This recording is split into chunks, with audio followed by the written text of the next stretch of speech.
Welcome back to my channel হেনামলির রান্নাঘর। আজ আমি তৈরি করে দেখাবো হাড়িয়ালি চিকেন কাবাব। আমি যেভাবে তৈরি করেছি সেইভাবে তৈরি করলে অসাধারণ স্বাদের খেতে লাগবে। আর তৈরি করে নেওয়া কতটা সহজ তার জন্য পুরো ভিডিওটি দেখতে হবে। আসুন তাহলে দেখে নিই আমি কিভাবে তৈরি করছি।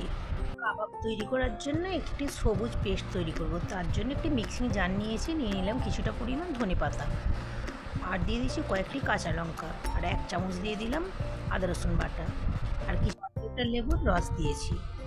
আমি মিহি একটি পেস্ট তৈরি করে নিয়েছি। এখানে আমি 350 গ্রাম বোনলেস চিকেন নিয়েছি। চিকেনের মধ্যে সবুজ পেস্টটা দিয়ে দিলাম, আর দিয়ে দিচ্ছি 2 চামচ ফ্যাটানো টক দই, 1 চামচ দিয়েছি ধনে গুঁড়ো, 1/2 চামচ দিয়েছি জিরে গুঁড়ো, এবং 1/2 চামচ দিয়েছি গোলমরিচ গুঁড়ো, এবং 1 চামচ দিয়েছি চাট মশলা, এবং 1/2 চামচ দিয়েছি হলুদের গুঁড়ো, এবং স্বাদ মতো লবণ দিয়ে দিলাম। সব কিছু ভালোভাবে মিশিয়ে নিচ্ছি। 1/2 চামচ দিয়েছি গরম মশলা গুঁড়ো। সব কিছু ভালোভাবে মিশিয়ে নিয়ে আমি আধ ঘন্টার জন্য রেস্টে রেখে দেবো। ভিডিওটি যদি ভালো লেগে থাকে লাইক কমেন্ট শেয়ার করতে ভুলবেন না। আমার চ্যানেল নতুন হয়ে থাকলে প্লিজ আমার চ্যানেলটিকে সাবস্ক্রাইব করে দেবেন। আধ ঘন্টা হয়ে গিয়েছে, আমি ঢাকনা খুলে নিয়েছি। এখানে আমি কিছুটা ব্যাম্বু স্টিক নিয়েছি। এখন আমি একটি একটি টুকরো নিয়ে ঠিক এইভাবে করে স্টিকের মধ্যে গেঁথে নেব।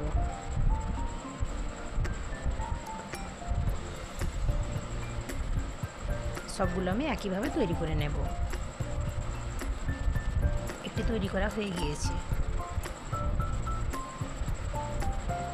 বাকিগুলোকেও একইভাবে আমি তৈরি করে নিচ্ছি।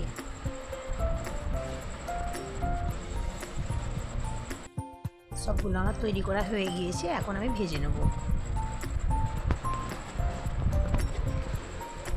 তার জন্য একটি প্যানের মধ্যে আমি কিছুটা পরিমাণ তেল দিয়েছি, আমি একটি একটি করে দিয়ে আমি লাল লাল করে ভেজে নেব।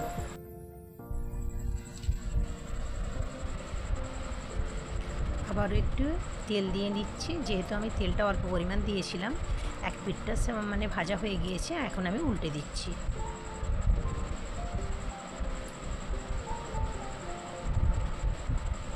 উল্টে পাল্টে আমি ভেজে নেব লাল লাল করে।